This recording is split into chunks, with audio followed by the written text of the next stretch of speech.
Hello everyone, welcome to true IAS.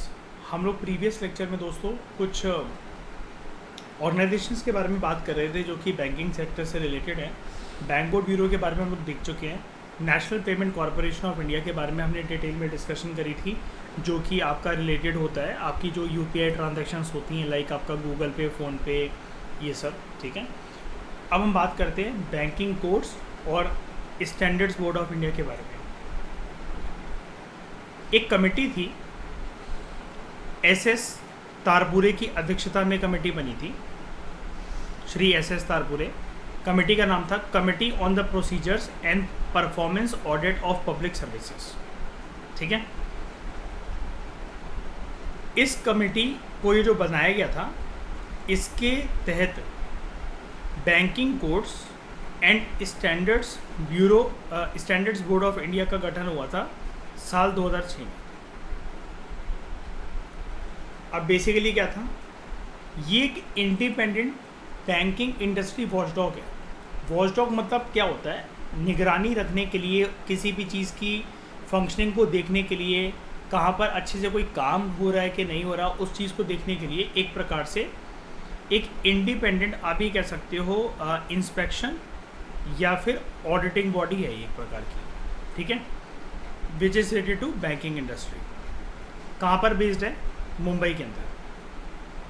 ये एक independent और ऑटोनॉमस बॉडी की तरह फंक्शन करती है, यानी कि जो इसके पास अधिक मात्रा के अंदर पावर्स हैं, और इस बॉडी को कोई समझाएगा नहीं अगर ये इंडिपेंडेंट रूप से इंस्पेक्शन करना चाहती है किसी भी बैंक का और ऑडिटिंग करना चाहती है, तो कोई दखल अंदाजी नहीं होगी, कोई पॉलिटिकल इंटरफेरेंस नहीं होगी। ठीक है, ये मतलब है यहाँ पर कि ये इंडिपेंडेंट है और ये एक ऑटोनॉमस बॉडी है, और ये सोसाइटी की तरह रजिस्टर्ड है under the societies registration act of 1860। ठीक है, इनिशियली जो मेंबरशिप जो थी, मतलब अगर किसी को कोई मेंबर बनना है अगर इसका banking codes and standards board of India का, तो शुरू में स्केड्यूल्ड कमर्शियल बैंक की इसके मेंबर बन सकते थे, लेकिन अब रीजनल रूरल बैंक्स और कुछ गिने चुने अर्बन कोऑपरेटिव बैंक्स ये भी इसके मेंबर बन सकते हैं। Banking codes and standards board of India ये बेसिकली बनाया इसलिए गया था, यार ये वाला पूरा का पूरा जो सेटअप है ये इसलिए लाया गया था एक मकसद के साथ, ये इंश्योर करने के लिए कि जो कॉमन पर्सन हो as a consumer of financial services from the banking industry, हम लोग बैंकों से कोई भी फाइनेंशियल सर्विस अगर ले रहे हैं as a normal customer, normal consumer, हम बिल्कुल भी एक डिसएडवांटेजेस पोजीशन में न रहें। अब हमें तो नहीं पता कि बैंक जो हमसे वादे कर रहा है, जो भी हमें बताया जा रहा है कि आपको इतना इंटरेस्ट मिल जाएगा, इतनी एफडी करवा लो, या ये स्कीम आई है, या ये फाइनेंशियल सर्विस ले लो, हम तो ले रहे हैं बैंक क्योंकि बैंक हमें ऐसा दिखा रहा है कि उसकी फाइनेंशियल पोजीशन बहुत अच्छी है। अब उसके चक्कर में अगर बैंक को कभी भी कुछ भी हुआ तो हमें बैंकों से क्या लेना देना, हमें तो अपने पैसे और अपने डिपॉजिट से लेना देना है। तो ऐसा ना हो कि पीठ पीछे हमें बेवकूफ़ बनाया जा रहा हो बैंकों में, या फाइनेंशियल सर्विसेज जो ऑफ़र कर रहे हैं वो उसमें बिल्कुल भी दम ना हो उस स्कीम के अंदर, और वो कस्टमर को बेवकूफ़ बनाकर चिपका दिया जाए। अब उसको देखने के लिए हम तो नहीं जान सकते कि बैंकिंग के अंदर कैसे प्रोसीजर्स, क्या चीज़ें ऑपरेट करती हैं, क्या ये सच बोल रहा है, झूठ बोल रहा है। हमें तो प्रोसीजर भी नहीं पता कि इंस्पेक्शन वगैरह कैसे करा जाए या क्या करा जाए। हम तो लिमिटेड नंबर ऑफ़ चीज़ों के लिए आरटीआई लगा सकते हैं, लेकिन ये जो banking codes and standards board of India है, ये क्योंकि being a independent and autonomous body, ये अच्छे से गर्दन पकड़ सकती है बैंकिंग इंडस्ट्री की। ठीक है, और लोगों को जो चीज़ प्रॉमिस करी जाए वो उनको मिले, बस सिंपल सा सेटअप है। तो यानी कि आप ये कह सकते हो ये एक प्रो कस्टमर या प्रो कंज्यूमर जो हैं फाइनेंशियल सर्विसेज के, उनके लिए बॉडी है। ठीक है, अगेन अगर इससे क्या मैं ये कह सकता हूँ, लोगों का बैंकिंग बिहेवियर बढ़ाना, बैंकिंग हैबिट को बरकरार रखना, और उनका बैंकिंग सेक्टर के ऊपर ट्रस्ट ना टूटने देने के लिए बॉडी काम कर रही है। कैसा बोल सकता हूँ मैं?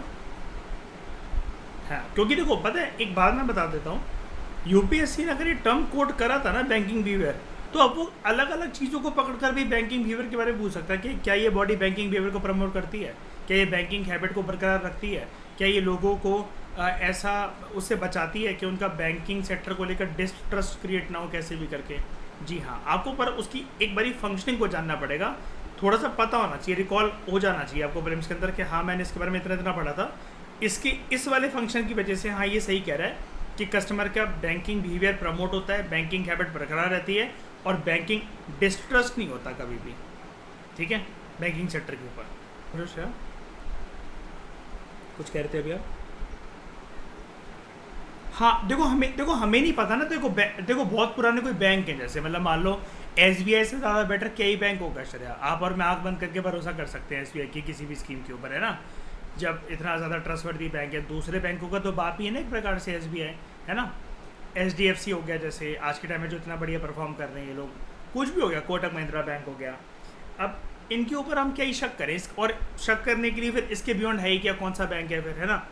तो अब ये भी कोई कमेटी या स्कीम वगैरह कुछ भी अगर ये देते हैं या कुछ भी ये निकाल रहे हैं, SDFC को ही पकड़ लो जिससे आप, या ICICI बैंक को पकड़ लो बीइंग अ प्राइवेट बैंक, तो अब हम कैसे मान लें, मतलब चलो हम तो चलो मान भी लें, लेकिन हमें तो ये नहीं पता ना, हमने तो जैसे स्कीम वो या फाइनेंशियल सर्विस जो है उनकी वो ले ली 3 साल के लिए 5 साल के लिए अपना पैसा लॉक करवा दिया, या हम लगातार उनको इंश्योरेंस प्रीमियम जो है वो पे करे जा रहे हैं।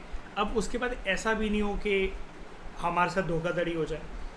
अब उससे क्या होता है कि बात वही है ना कि जब इकोनॉमिक हैबिट या इकोनॉमिक बिहेवियर से लोग पीछे हटते हैं बैंकिंग बिहेवियर से, तो अल्टीमेटली कल को हम जैसों के पास अगर अरबों खरबों रुपए हैं, हम तो कभी भी फिर ऐसी कोई सर्विस नहीं लेंगे। अल्टीमेटली वो पैसा इकॉनमी के अंदर जो रोटेट हो सकता था वो रोटेट होगा नहीं, जिसकी वजह से अल्टीमेटली लॉन्ग टर्म के अंदर या डायरेक्टली इनडायरेक्टली इकोनॉमिक ग्रोथ सफ़र करेगी। ऐसा ना हो, ये बॉडी एक निष्पक्ष रूप से, स्वतंत्र रूप से जांच पड़ताल करने की पावर रखती है। हालांकि registered as a society under the society registration act 1860, लेकिन पावर इनॉर्मस है इसके पास, और पॉलिटिकल इंटरफेरेंस नहीं है सबसे बड़ी बात। उसके बाद advisory board for banking fraud. अब देखो नाम, अगर ये मान लो अभी कुछ भी नहीं पता हमें इसके बारे में, अगर बस ये आ जाए कि advisory board for banking fraud, क्या ये लोगों के बैंकिंग बिहेवियर को प्रमोट करता है या उनका बैंकिंग सेक्टर में डिस्ट्रस होने से बचाता है? लग रहा है ना, नाम से ही कह सकते हैं हम ऐसा, बैंक में होने वाले फ्रॉड से बचाएगा, बिल्कुल ठीक है। तो बस आपको इतनी चीज़ें पहचाननी है बस। अब पहचानने के लिए देखो मैं सारे स्टूडेंट्स से यही कहता हूँ, एक बार बस टॉपिक के बारे में फेमिलियर होना चाहिए। अब आपने कुछ पढ़ा ही नहीं है, वो चैप्टर ही टच नहीं करा कभी आपने, और आप ओवर एक्सपेक्टेशन ये कर रहे हो कि हम तो कर लेंगे, तो वो ज़माना अलग था, पेपर ऐसा भी नहीं आ रहा है। एक बार तो सुना होना चाहिए और एक बार अच्छे से रिकॉलिंग आपकी कैपेसिटी होनी चाहिए। तो advisory board for banking frauds 2019 में सेंट्रल विजिलेंस कमीशन जो है उसने RBI के साथ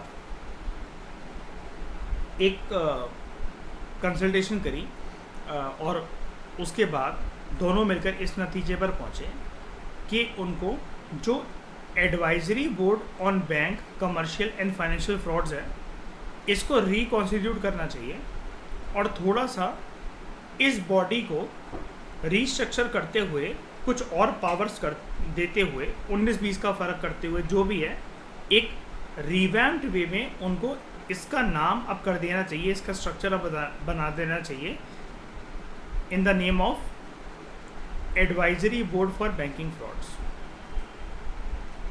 ठीक है, अभी हम ऊपर जो बात कर रहे थे कि बैंक फ्रॉड कर सकता है, बैंकों में फ्रॉड हो सकते हैं। अब बैंकों में फ्रॉड ना जनरली मैं आपको बता दूं, वैसे तो बहुत सारे तरीके के बैंक में फ्रॉड हो सकते हैं। सबसे बड़ा जो फ्रॉड होता है बैंक में वही होता है अपना जो P&L स्टेटमेंट होती है,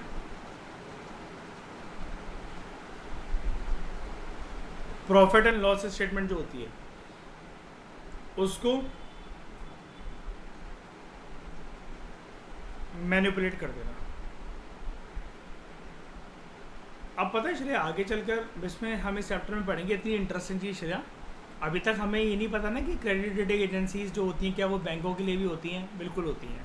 ठीक है, तो ये सारी चीज़ें मिलकर जब एक साथ वर्क करती ना, क्रेडिट रेटिंग एजेंसीज, इस प्रकार की बॉडीज़, इस प्रकार की अथॉरिटीज़ जिनके पास निष्पक्ष और स्वतंत्र रूप से जांच पड़ताल करने की पावर है, इन्हीं सब की वजह से, और ऊपर से बिग डैडी आरबीआई, ये सब लोग मिलाकर एक बैंकिंग सेक्टर को या किसी भी एक बैंक को इकोनॉमी का एक हेल्दी पिलर बनाते हैं। ठीक है, तो बैंकों में ये जो पीएनएल स्टेटमेंट है, ये इसमें धांधलेबाजी हो सकती है। जैसे येस बैंक के साथ यही हुआ था ना, दम थी नहीं अंदर से और आरबीआई को बताया नहीं। उसके बाद अल्टीमेटली जब बबल फटा तो फिर आप जानते ही हो, कस्टमर्स का पैसा जो था वो डूब गया। तो it conducts the first level examination of all large fraud cases. अब लार्ज फ्रॉड केसेस क्या होंगे, जहाँ पर क्या इन्वॉल्व होगा,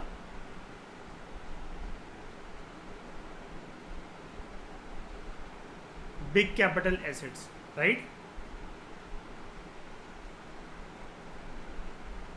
before recommendations are made to the investigative agencies.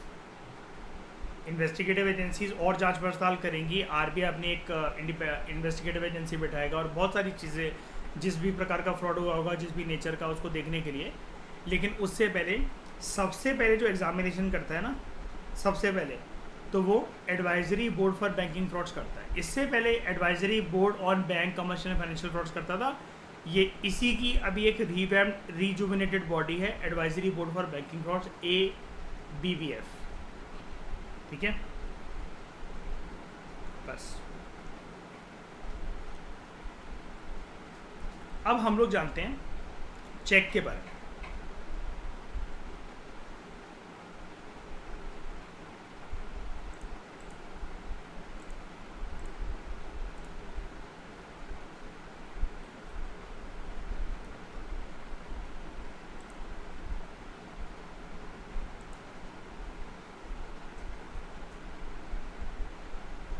ठीक है, चेक।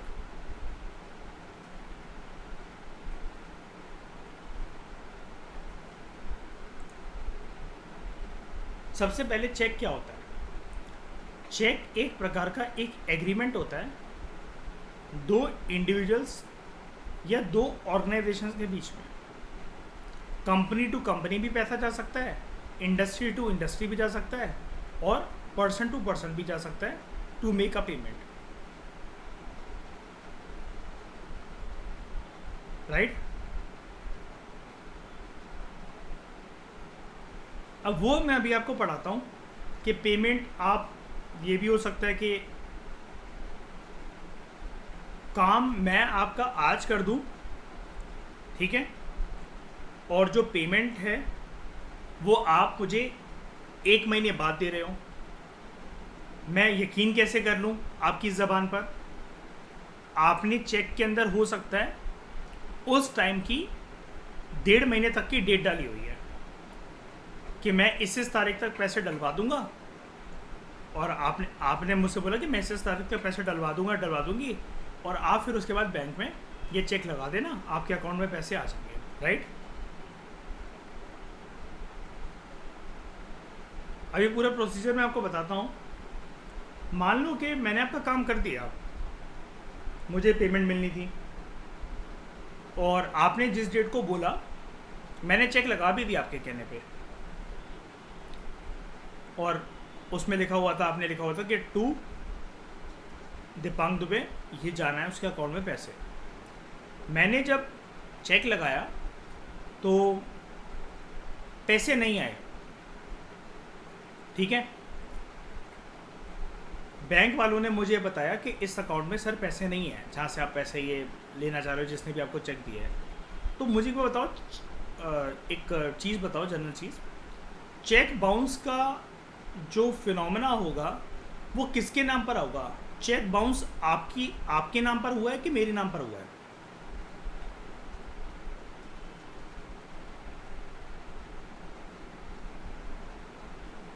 चेक इशू किसने करा था? अरे मैंने आपका काम करा था, आपने मुझे एक चेक पहले ही दे दिया था, डेटेड चेक, एक कि जब मैं बोलूँगा या बोलूँगी तब जाकर इसको बैंक में डाल देना, है ना। तो चेक बाउंस का किसके नाम पे बनेगा? आपके नाम पे कि मेरे नाम पे, है ना? ऐसा होगा ना, बस। ये क्यों बता रहा हूँ मैंने, क्यों पूछी एक छोटी सी चीज़। मैं अब आगे चलकर अलग अलग प्रकार के जो भी चेक के अंदर जो चीज़ें पढ़वाऊँगा उसकी एप्लीकेशन पे फोकस करना, ना कि यहाँ पर रट्टों पर। अब क्या करना है इसके लिए, अपनी चेक बुक से एक चेक फाड़ना, इसको यहाँ पर A4 अपनी शीट्स में स्टेपल करके लगा देना, एक अच्छा सा मार्कर या रंग बिरंगे तितलियों जैसे पेन लेना, उस चेक पर ये जितनी भी चीज़ें मैं यहाँ पर लिखाऊंगा, क्रॉस चेक, ये चेक, वो चेक, फलाना चेक, माइकर कोड, फलाना डिग्मा, जो भी है, ये पूरे बक्से का जो सामान है ये अपने उस A4 शीट में चेक को जो स्टेपल करके लगाओगे बगल में वहाँ जाके लिख देना। आपका एक भी अगर नंबर कट जाए तो आप फिर मेरे पास आना फिर कि सर आपने बताया था हमारा फिर भी नंबर नहीं है, हमारे नहीं होगा ऐसा, आपके पूरे पूरे नंबर आएंगे।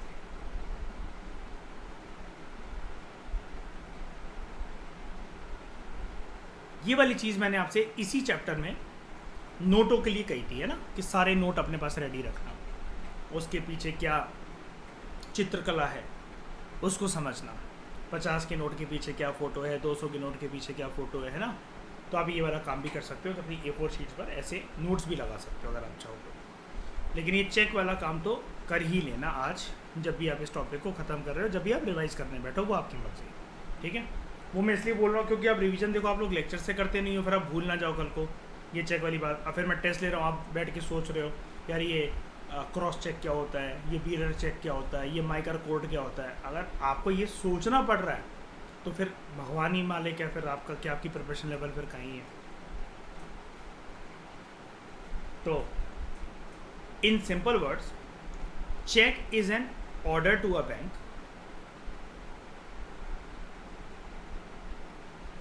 इशू किसने करा था चेक अभी मेरे वाले एग्जांपल में? मैंने आपका काम करा था, पेमेंट मुझे मिली थी, तो इशू किसने करा था? आपने। आप उस पेपर को इशू कर बैंक को क्या कर रहे थे, ऑर्डर कर रहे थे कि दिबांग दुबे को इतने इतने पैसे दे दो।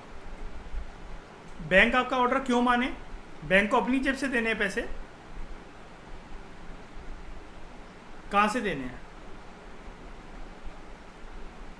आपके अकाउंट से, है ना। तो cheque is an order to a bank.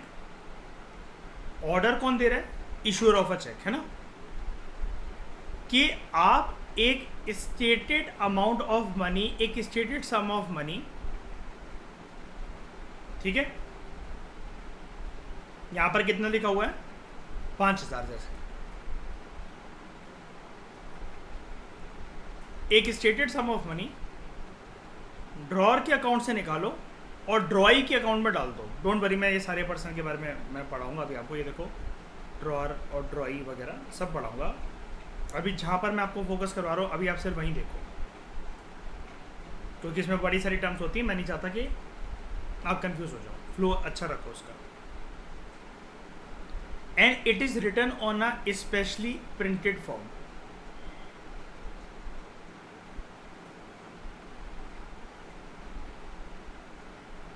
यहाँ पर वैसे तो देखो हम लोग हाथ से ही लिखते हैं इसको, ठीक है, लेकिन पूरे का पूरा जो डिटेल है, अदर डिटेल्स, वो यहाँ पर प्रिंटेड फॉर्म के अंदर ऑलरेडी गिवन होती है, ठीक है।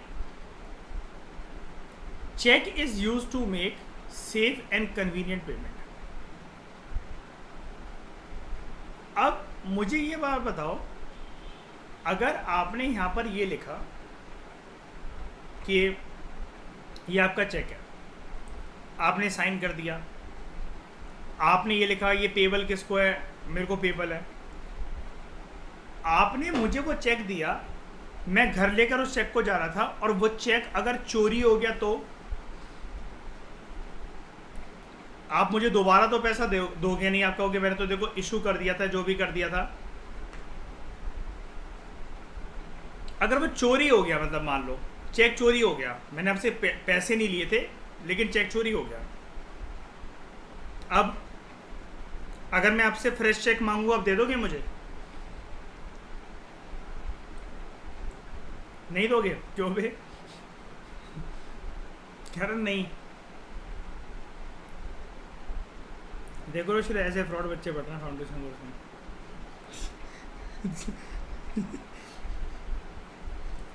अरे यार, आपको देने में क्या दिक्कत है? अच्छा पहले चलो ठीक है, अभी बताता हूँ। पहले मुझे ये वाली बात का आंसर करो कि चेक चोरी हो गया, अब जिसके हाथ में वो चेक गया है, क्या चेक का खतरा है कि वो पैसे निकाल सकता है?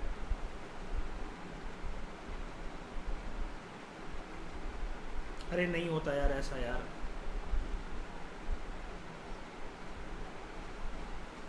ये सेफ और कन्वीनियंट ऐसा है क्योंकि आपने लिख दिया था ना, पेबल टू दीपांग दुबे इतने इतना।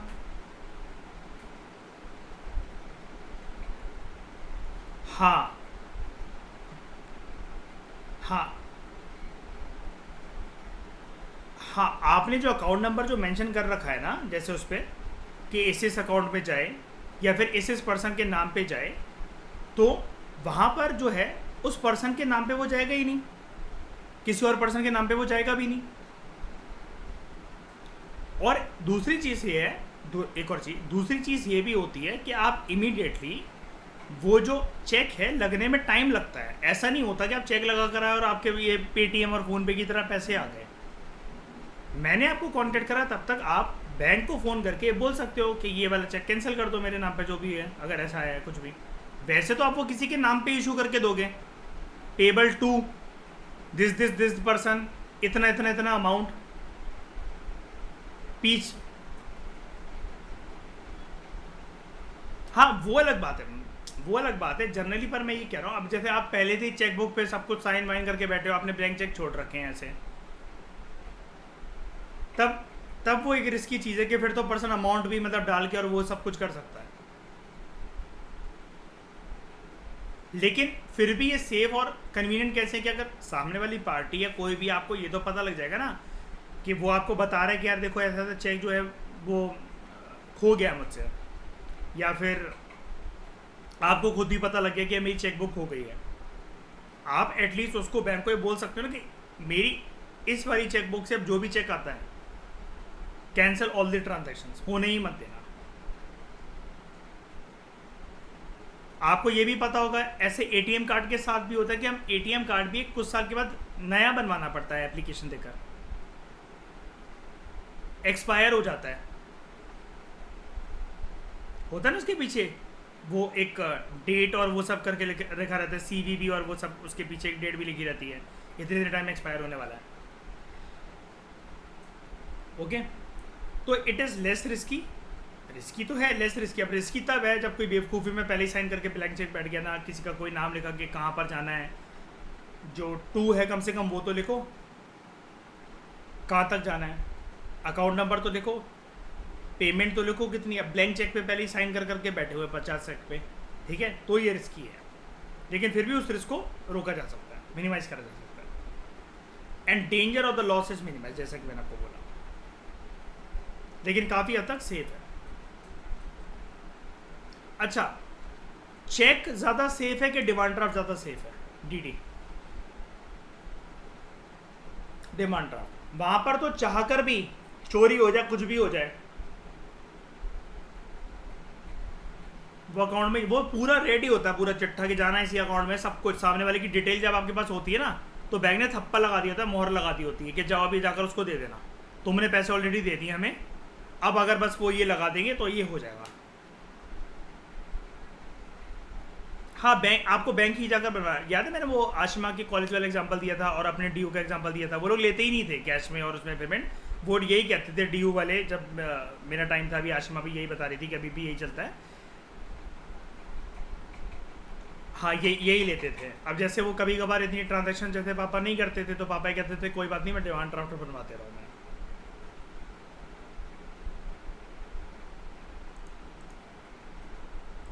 चलो अब बात करते हैं ड्रॉअर की। ड्रॉअर एक ऐसा पर्सन होता है who is writing the cheque. Writing the cheque का मतलब क्या है? जिसके बैंक से पैसा कटना है, ठीक है, who has a transaction banking account, जहां पर उसका जो मनी है वो पार्क्ड है, पड़ा हुआ है। ड्रॉअर जो है वो अपने ही चेक पर, उसकी चेक बुक होती है, उसके पास चेक होता है, अपने चेक पर बड़ी सारी डिटेल्स मेंशन करता है, including the monetary amount, date, pay किसको उसको देना है चेक, साइन करता है एंड ऑर्डर करता है अपने बैंकों के इस पर्सन को दे देगा। ठीक है। अब जो ड्रॉई होता है वो बेसिकली क्या होता है, जिसके नाम पर मतलब जो इशू होता है चेक, जहां पर जाता है वो वहां तक पहुंच जाता है। अच्छा एक बात बताओ, क्या हम चेक खुद को भेज सकते हैं? ये मुझे पूछना है।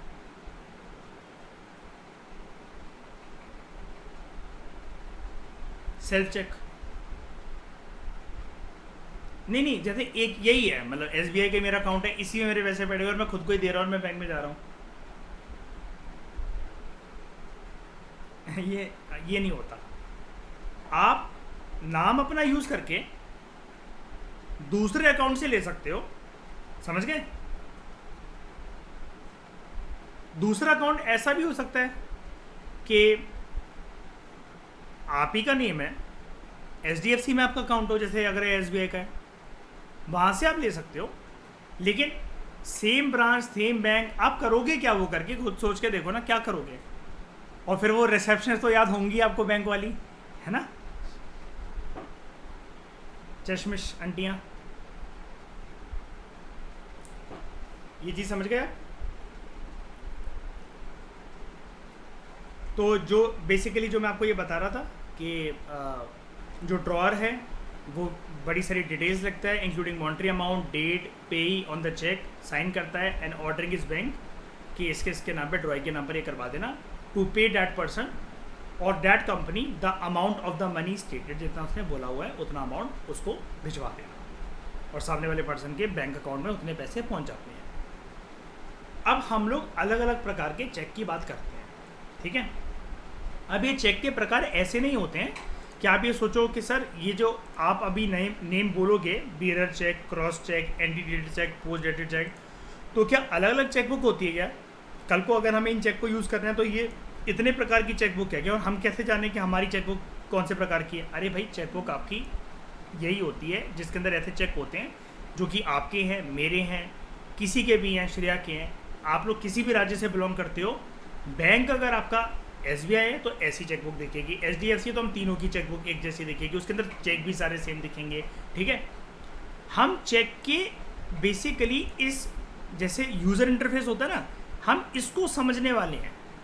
अब इसको समझने के लिए अलग अलग प्रकार की जो चीज़ें लिखी होती हैं उसके हिसाब से एक जो चेक है वो अलग अलग नेम के हिसाब से जाना जाता है। सबसे पहले होता है बियरर चेक।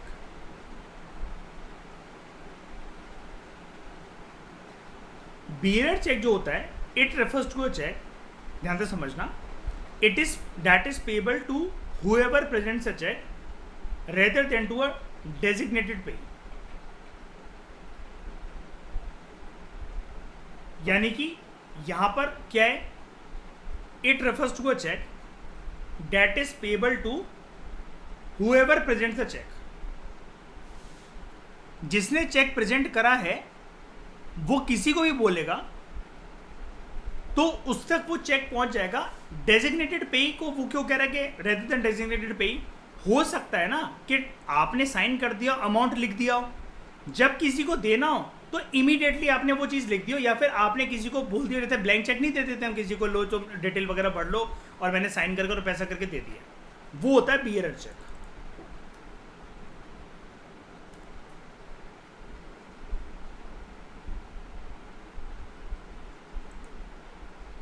जैसे HDFC का मैं आपको बता रहा था,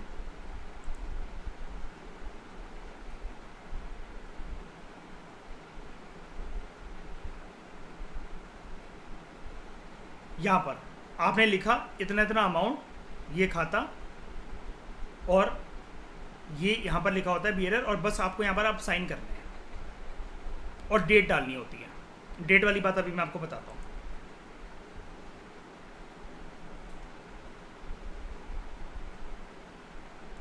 उसके बाद होता है अनक्रॉस्ड या ओपन चेक। जब आप चेक के ऊपर इस प्रकार की क्रॉसिंग नहीं लगाते हो, यहां पर कोई क्रॉस नहीं दिख रहे हैं आपको, लाइक दिस, इधर यहां क्रॉस दिख रहे हैं, लेकिन यहां पर आपको कोई भी क्रॉस नहीं दिख रहा है, ठीक है।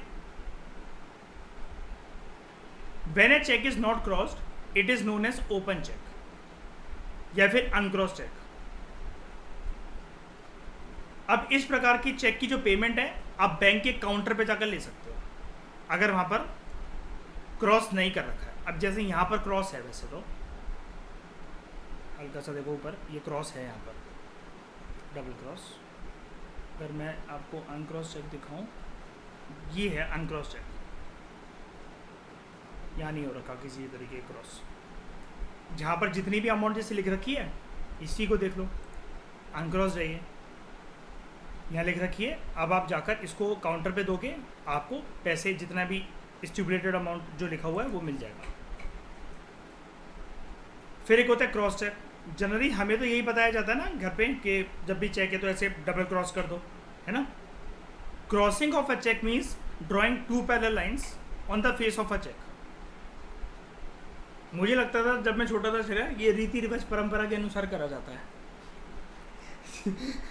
हाँ ऐसे ही है कि मतलब, हाँ मतलब वो कह रहे जैसे पापा नहीं होते थे घर पे तो कोई अंकल आए या कोई बिजली वाला आया, कुछ भी आया, उसने बोला, पापा ने बोला चेक दे दो, ये दे दो, और मैंने करके रखा हुआ है, तो फिर बोलते थे कि डबल क्रॉस कर देना साइड में से ऐसे। तो मैं कहता क्या ही हो जाएगा इससे यार।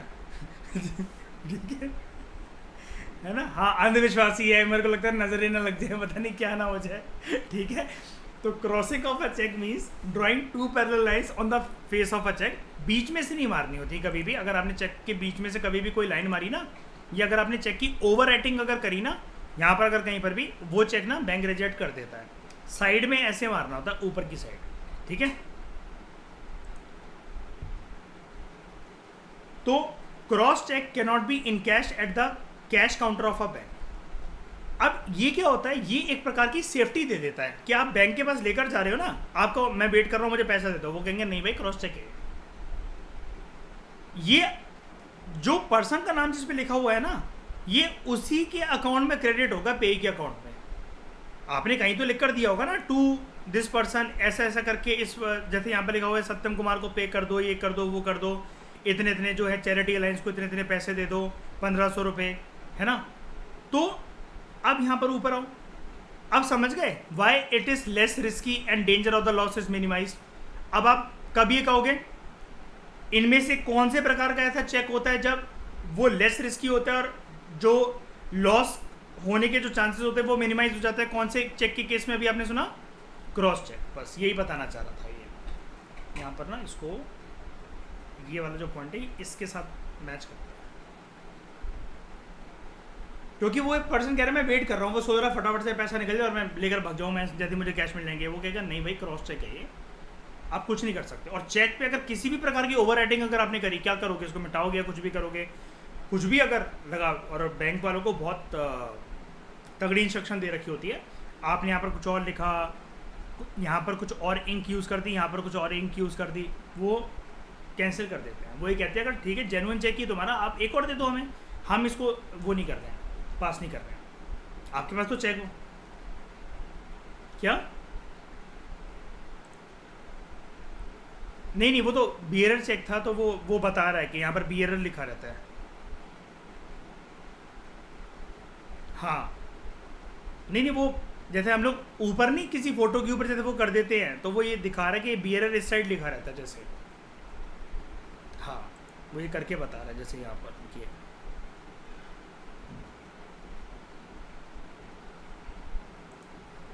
ओके,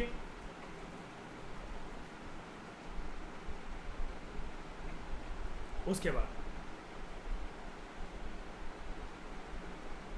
एंटी डेटेड चेक और पोस्ट डेटेड चेक।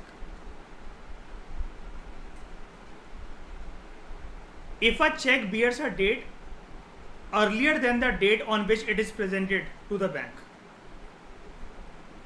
ठीक है, यानी कि यहां पर क्या है, if a cheque bears a date earlier than the date on which it is presented to the bank. मान लो कि आज 28 तारीख है, 28 जुलाई,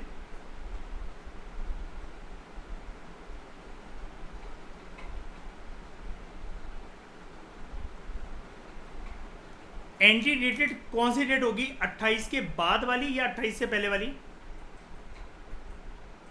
28 से पहले वाली। तो मैं ऐसा कर दूं, इसको 1 जुलाई बोल देता हूं, 1 जुलाई।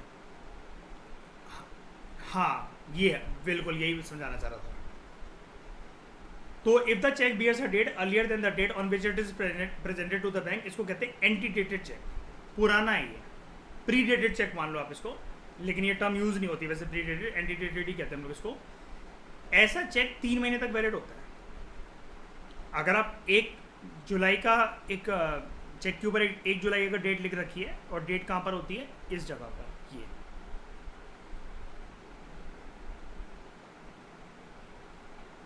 ये रही डेट, ठीक है। अब जैसे ये जो डेट लिख रखी है 15 अक्टूबर 2020, आज आप इसको लेकर जाओगे अगर 2023 में वैलिड होगा ये? बताओ, नहीं। इसके नीचे भी लिखा रहता है, आप कभी अपना देखना chequebook, valid for 3 months only, ये डेट। यानी कि 1 जुलाई वाला है, कब तक वो है वैलिड? 1 जुलाई से 1 अगस्त पहला महीना, 1 सितंबर, 1 अक्टूबर।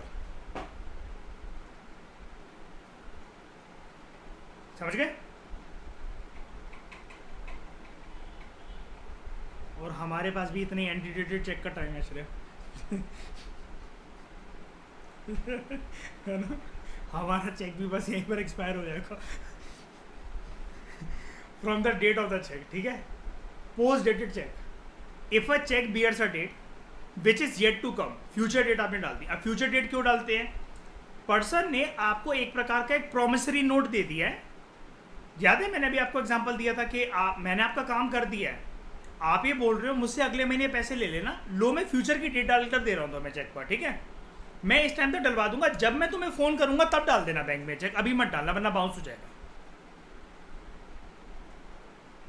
जैसे कई लोग जैसे प्राइवेट लोगों से जब पैसा उठाते हैं ना, तो जो वो किस्तें बनवाते हैं, तो कभी कभार ठेकेदार, साहूकार या प्राइवेट पर्सन जहाँ से भी आपने लोन उठाया, मतलब बैंक की बात नहीं कर रहा, प्राइवेट पर्सन है, और बैंक से भी अगर आप जैसे लोन लेते हो तो बैंक ना आपसे बड़े सारे फ्यूचर डेट के ना चेक साइन करवा लेता है कभी कभार, आने वाले 3-4 महीनों की किस्तों के,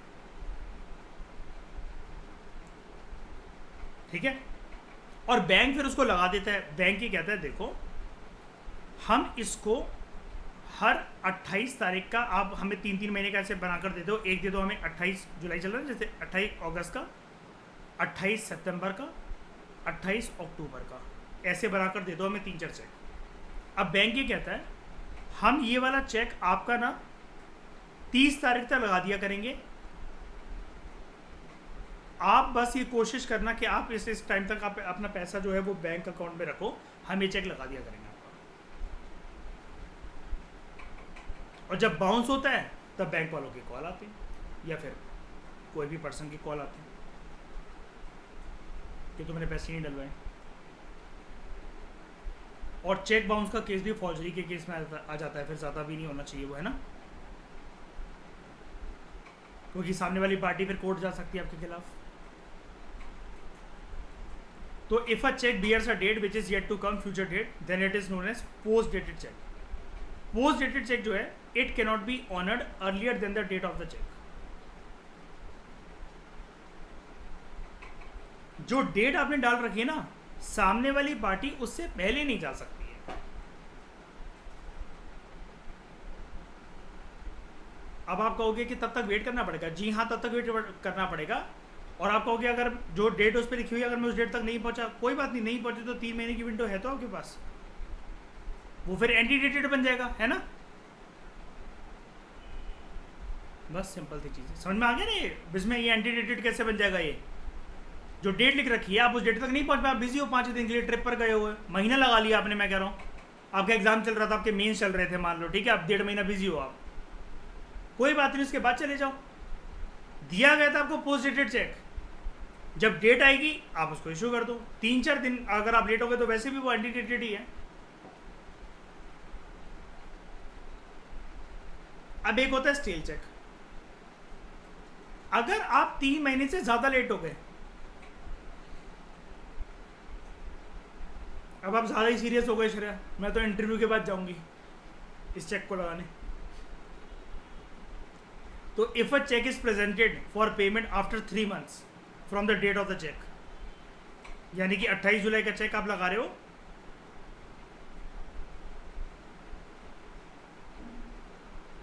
28 दिसंबर को जाकर ये चेक सड़ गया है, गल गया है, it is called as stale cheque. Stale cheque is not honoured by the bank. आप ये बैंक को दोगे, बैंक उसको 2 टुकड़ों में फाड़ देगा।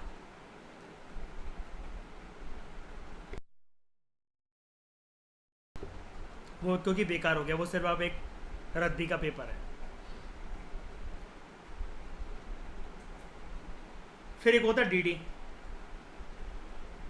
डिमांड ड्राफ्ट, आप चलो जानती हो ना, ये एक प्री पेड नेगोशिएबल इंस्ट्रूमेंट होता है, जैसा कॉलेज में भी हम बात कर रहे थे कि इससे फीस जाती है या जो भी है, that is use for direct payments from one bank to another bank और one of its branches to another branches, एक certain sum of money pay करने के लिए टू द स्पेसिफाइड पर्सन। तो डीडी के ऊपर सारी चीज़ें लिखी रहती हैं और डीडी बैंक से बनवाना पड़ता है, बैंक को आप पैसे देते हो और ये आप इस प्रकार का डिमांड ड्राफ्ट एक बनवा लेते हो, लाइक दिस। एसबीआई का डिमांड ड्राफ्ट है ये, जो फोटो में आपको दिख रहा है।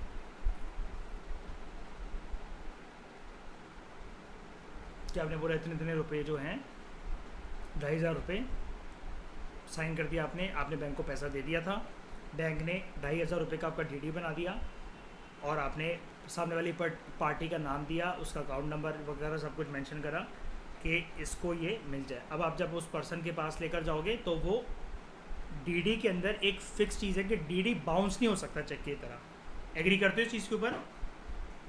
चेक बाउंस हो सकता है लेकिन डिमांड ड्राफ्ट बाउंस नहीं हो सकता, है ना। तो ज़्यादा ट्रस्ट सामने वाले के ऊपर, मतलब आप कब अपना बना सकते हो, उसको चेक देकर या डिमांड ड्राफ्ट देकर? डिमांड ड्राफ्ट देकर। जैसे आपने सामने वाले पर्सन से बोला कि आप मेरा ये काम कर दो, आपके नाम पर डिमांड ड्राफ्ट रेडी है, तो चांसेस है ना कि आपका काम ज़्यादा जल्दी हो जाएगा, 100% है ना। और चेक की केस में हो सकता है कि आप बोलो यार इतने इतना ये वो है, मैं आपको 1 करोड़ रुपए दे दूंगा, ऐसा कर दूंगा, चेक वो लगा दूंगा चेक, लेकिन अब आप तो ये कहोगे ना भाई बाउंस होगा तो तुम्हारे नाम पर होगा, तुम्हारा क्या जाता है, मेरा काम तो रुक गया ना, ये चीज़ है। हम लोग डिमांड ड्राफ्ट के केस में एक बात पढ़ रहे थे कि एक ये नेगोशिएबल इंस्ट्रूमेंट है ना। तो क्या होता है नेगोशिएबल इंस्ट्रूमेंट? नेगोशिएबल इंस्ट्रूमेंट एक प्रॉमिसरी नोट होता है जहां पर धारक ने, इशूअर ने एक प्रॉमिस कर रखा होता है कि इतना इतना पैसा तुम्हें मिल जाएगा। ये एक बिल ऑफ एक्सचेंज होता है और एक प्रकार से आप इसको चेक भी कह सकते हो। चेक भी एक प्रॉमिसरी नोट ही तो है। देखो डिमांड ड्राफ्ट के अंदर श्योर शॉर्ट प्रॉमिस है जो कि ऑलरेडी फुलफिल्ड है, बस आपको जाकर उसको उसका प्रूफ लेना है। चेक के अंदर एक प्रॉमिस है, अब वो प्रॉमिस सामने वाला पर्सन निभाएगा कि नहीं निभाएगा, लेकिन आप उसे चेक ले आए, ठीक है।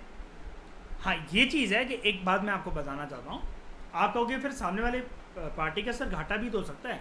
अगर आपने चेक लगाया और वो चेक बाउंस हो गया, सामने वाली पार्टी आपको कोर्ट तक लेकर जा सकती है। 1 to 1 बात वैसे सॉल्व हो जाती है, लेकिन आपको कोर्ट तक लेकर जा सकती है कि देखो हमने सर, जैसे जजेस से बोल सकते हो कि सर हमने 5 बार इनका चेक लगाया, ये 5 बार से बेवकूफ़ बना रहे हैं, देखो हमारा चेक बाउंस होता, इनका चेक बाउंस होता जा रहा है। एक तो वो पर्सन के ऊपर चेक बाउंस का मतलब केस लगेगा, ठीक है उसके। हाँ हालांकि इमीडिएटली ज़मानत हो जाती है उसके अंदर, इमीडिएट बेल मिल जाती है, लेकिन अगर कोई बेल देने वाला ना हो तो जेल जाना पड़ सकता है 14 दिन के लिए, ठीक है, और उससे भी ज़्यादा 3 महीने तक के लिए। तो नेगोशिएबल इंस्ट्रूमेंट एक प्रॉमिसरी नोट होता है, एक बिल ऑफ एक्सचेंज होता है, एक चेक हो सकता है which is payable either to order और टू बियरर। आप ऐसा समझ जाओ, इसको छोड़ो, प्रॉपर नहीं दे रखा है यहाँ पर। It is payable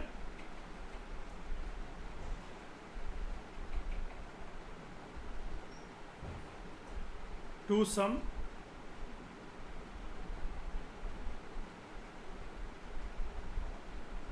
other persons, और इनको क्या कहते हैं हम लोग, अदर पर्सन्स को पे, याद है, जिसके नाम पर ये जाता है। ड्रॉई कह लो, पे ही कह लो, चेक के केस में हम लोग ड्रॉई यूज़ करते हैं, वैसे कॉमन नेम होता है पे। अब नेगोशिएबल इंस्ट्रूमेंट एक्ट, जो कि अंग्रेजी हुकूमत के टाइम से चल रहा है 1881, ये डिफाइन करता है कि जो प्रॉमिसरी नोट्स हैं, बिल ऑफ एक्सचेंज हैं, चेक्स हैं, ड्रॉअर, होल्डर, कुछ भी कह लो आप इनको, हैं तो सारे के सारे प्रॉमिसरी नोट ही नेगोशिएबल इंस्ट्रूमेंट्स। ये नेगोशिएबल इंस्ट्रूमेंट एक्ट 1881 में ये सारे टर्म्स गिवन है, मतलब ये जो टर्म्स हैं चेक वगैरह, ये ऐसा नहीं है कि हम लोग अब यूज़ करने लग गए हैं। नेगोशिएबल इंस्ट्रूमेंट एक्ट 1881 में ऑलरेडी सब चीज़ें गिवन थी। तो इट स्पेसिफाइज पेनल्टीज, मैंने अभी आपको बताया ना, फॉर बाउंसिंग ऑफ चेक, या किसी और प्रकार का अगर आप वायलेशन करते हो with respect to such negotiable instrument.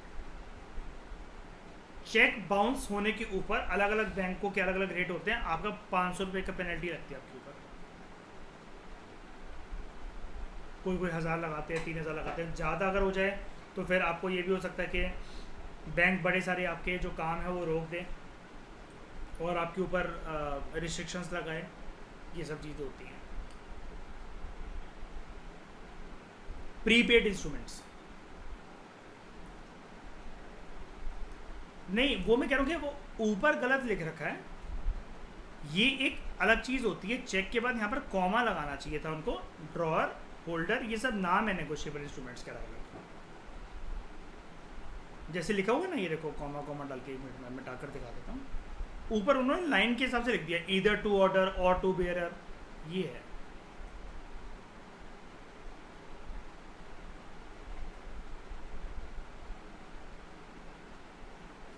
नहीं, ईदर टू ऑर्डर मतलब बेसिकली कि आप सामने वाले पर्सन ने आपसे कभी ना कभी तो डिमांड करी होगी ना कि मुझे पैसे वैसे इसमें ना देकर, मतलब उसने ऑर्डर करा कि आप मुझे इसमें दे दो, चेक दे दो, चलेगा, कोई बात नहीं। कई लोग होते हैं जैसे, मतलब वो ये कहते हैं कि हमें ना अपना पैसा दिखाना पड़ता है, तो वो ना जैसे उनके स्कूल वाले या कॉलेजेस वाले भी ना, जैसे वो ये बोलते हैं कि अगर आप कोई भी चीज़ दिखाते हो आपको फ़ीस के थोड़ा रिडेम्पशन मिल जाएगा, कुछ रिलैक्सेशन मिल जाएगा, आप ट्यूशन फ़ी दिखा दो आप हमें। हाँ, आप tuition fee in the sense कि अगर आप प्राइवेट भी किसी से पढ़वा रहे हो ना, तो आप मतलब वो दिखा दो कि आप मतलब इतना इतना उसको पे करते हो, वो करते हो। तो इस केस के अंदर कभी कभार किसी जगह पर अगर आप कहीं एनरोल हो या कहीं पर भी हो, आपने कहीं कोचिंग में अपने बच्चों को भर्ती करवा रखा है, कुछ भी है मतलब ऐसा, तो आप चेक इशू अगर कर रहे हो तो ईदर टू ऑर्डर का ये मतलब होता है कि यहाँ पर, या फिर हाँ, ये हैं सारे बिल ऑफ एक्सचेंज ही एक तरीके से, ये सारे प्रॉमिसरी नोट्स ही हैं सारे के सारे। सामने वाले ने आपसे बोला कि सर जी अगर आप हमें चेक में पहला पैसा देने जाते हो, हमें कोई दिक्कत नहीं, आप दे दो हमें।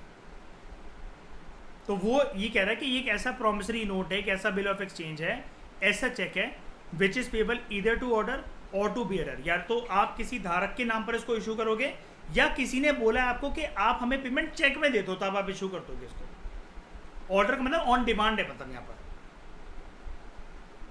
तो आपने बोला ठीक है मैं चेक में दे देता हूँ आपको। अगर जैसे मैंने बोला कि मैं आपका ये वाला काम कर दूँ, अगर मैं 15-20 दिन तक अगर आपको पैसे दे दूँ चलेगा, आपने कहा चलेगा, तो बात हो गई। तो आपने कहा एक काम करेंगे आप एक चेक बना कर दे दो मेरे को इसका, पोस्ट डेटेड। मैं कहा ठीक है, कोई दिक्कत नहीं है। समझ गए ना, मतलब एक तो मुंह का वचन हो गया कि मैं दे दूंगा, अब मैं कब तक कॉल करता रहूँगा आपको, आप डेट भूल गए, कुछ भी भूल गए। पोस्ट डेटेड चेक बना कर दे दिया। ऑर्डर किसने करा, डिमांड किसने करी, आपने करी, वादा का वादा भी फुलफिल हो गया। अब आपके पास एक सिक्योरिटी के कल को कुछ भी हो तो मैं कोर्ट लेकर जा सकता हूँ, उस पर्सन को पता लग जाएगा कि चेक बाउंस होता है कि सच में रिलीज हो जाता है। समझ में आ गया?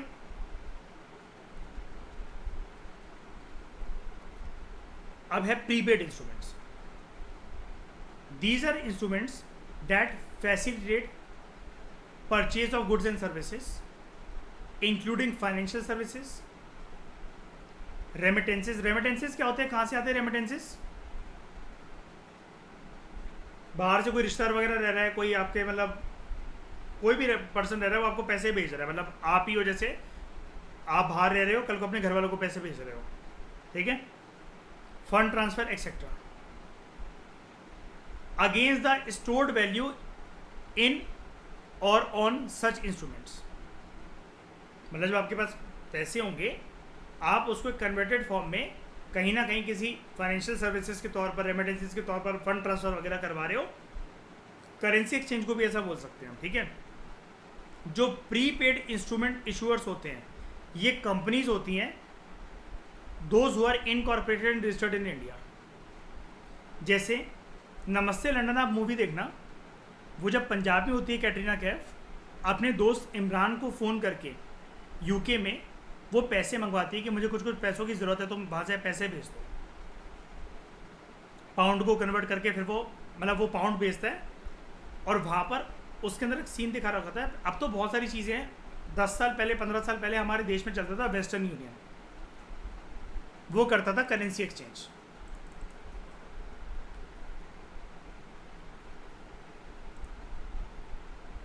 ये मनी ट्रांसफ़र,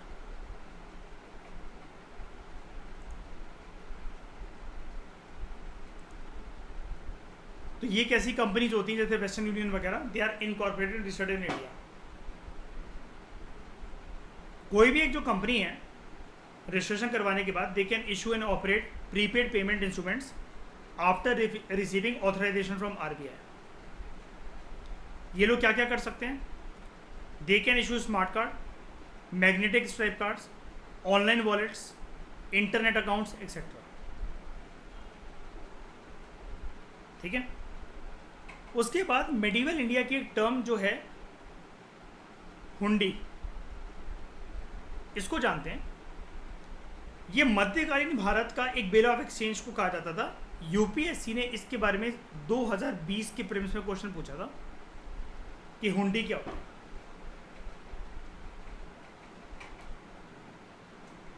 और हुंडी एक ऐसी टर्म है जो इकोनॉमिक्स में आज भी यूज़ होती है, बिजनेस स्टडीज़ में यूज़ होती है, लेकिन ये जो टर्म है it is associated with medieval India. Hindi में भी इसको ये बोला जाता है, इंग्लिश में भी इसको ये बोला जाता है हुंडी। हुंडी एक फाइनेंशियल इंस्ट्रूमेंट होता है, एक प्रकार का बिल ऑफ एक्सचेंज होता है, एक प्रॉमिस। अगर बिल ऑफ एक्सचेंज है तो क्या मैं इसको ऐसा बोल सकता हूँ ये भी एक प्रकार का प्रॉमिसरी नोट है।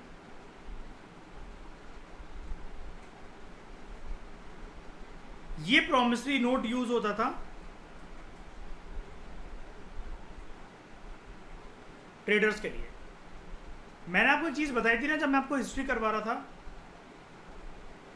कि पहले व्यापारियों के बीच में जैसे ऐसा समझौता हो जाता था, आपको बड़ी बड़ी ट्रांजैक्शंस करनी है, आपकी बोर्ड जा रही है, माल जा रहा है, आपने किसी भी एक जो भी आपको पैसे दे सकता है उस ज़माने के बैंकर्स को, मर्चेंट्स को, जो भी मान लो, आपने उनसे कहा आप हमारा सामान पहुंचा दो, हमारी पेमेंट वहां से आने वाली है, आप ये पर्ची ले जाकर ना उनको दे देना, और आप ये मानो एक प्रकार की पेमेंट है, ये पर्ची ले जाकर जिसपे मैं इतनी इतनी रकम लिखकर दे रहा हूँ, आप ही उनको दे देना और आपको इतने पैसे मिल जाएंगे। यहाँ से शुरू होता है सिलसिला प्रॉमिसरी नोट का, इसलिए हुंडी इंपॉर्टेंट हो जाता है। प्रॉमिसरी नोट का एक फ़ायदा ये होता है कि जो करंट काम चल रहा होता है, जैसे चेक वगैरह का सारा काम क्या है, करंट काम जो चल रहा होता है वो चलता रहेगा, वो रुकेगा नहीं पैसों की वजह से, और सामने वाले को थोड़ा सा पेशेंस रखे, कुछ दिन बाद, कुछ दिनों बाद अपने पैसे मिल जाएंगे, कुछ हफ्तों बाद। कम से कम व्यापार तो नहीं रुका ना उसकी वजह से, समझ गए? तो it is a kind of financial instrument that evolved on the Indian subcontinent during medieval period, and it was used in trade and credit transactions.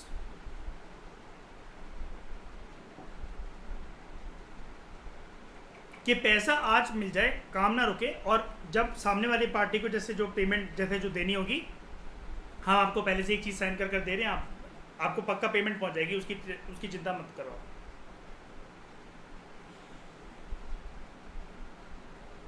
ये सब चीज़ें भी तो यही कर रही हैं कि नहीं कर रही हैं, डिमांड ड्राफ्ट चेक वगैरह, बताओ, बिल ऑफ एक्सचेंज।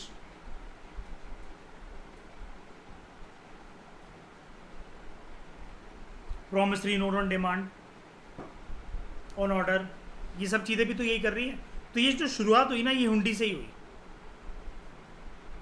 अब नेक्स्ट लेक्चर में हम लोग जानेंगे debit card, ATM card, credit card, इन सब के बारे में, types of ATM, white label ATM, brown label ATM. अब हम कुछ अदर फ्रिंज एरियाज के बारे में जानेंगे। तो इस डिस्कशन में दोस्तों बुला लेते हैं। Thank you very much for discussion.